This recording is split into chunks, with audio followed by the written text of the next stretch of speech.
You check your testosterone and the level back low normal. You saw two doctors and each gave you a different opinion. One said you should treat, the other said no action is needed. Now you are wondering what to do. The short answer is the result alone is not enough to make that decision. My name is Dr. Fuzayloff, and this is how I approach it. The reason for this difference is simple. They are not looking at the same things. A non-specialist usually focuses mainly on the lab number. If it falls within that normal range, they may consider everything fine.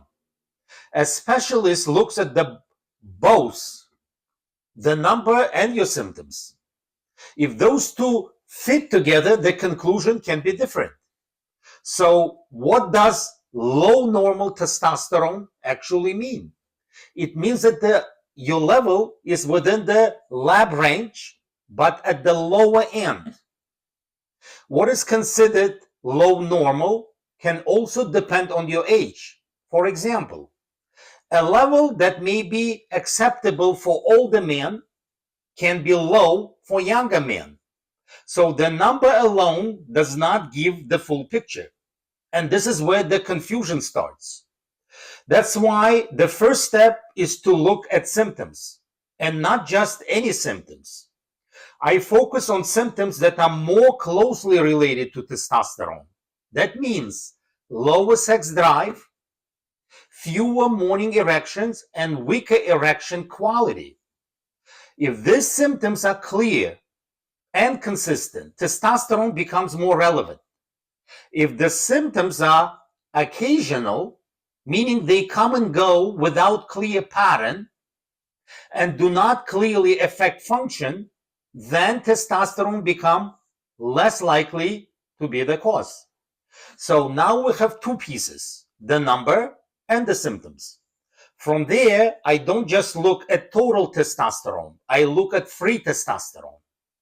Free testosterone is the part your body can actually use.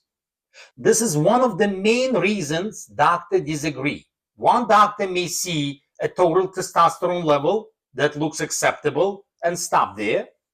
Another may look deeper and ask how much of that testosterone is actually available to the body, and that can change how you interpret the result. The next step is to look at how the test was done. Testosterone should be checked in the morning when levels are usually highest. And it should be checked on two separate occasions, not just once. Because a single test can be misleading. So you can start to see the pattern. It's not about the number alone, it's how everything fits together. So the real question is not just, is the number normal? It is whether the result actually matches your symptoms. This is what makes the situation clearer.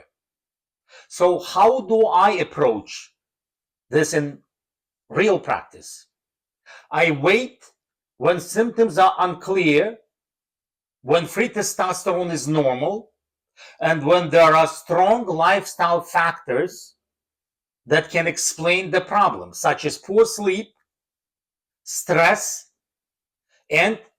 or weight gain. I look more deeply when there is a mismatch between symptoms and lab results. A low normal result does not answer the question by itself. What matters is how it fits your symptoms and the full picture. If you found this video helpful, please support our channel, like it, and subscribe.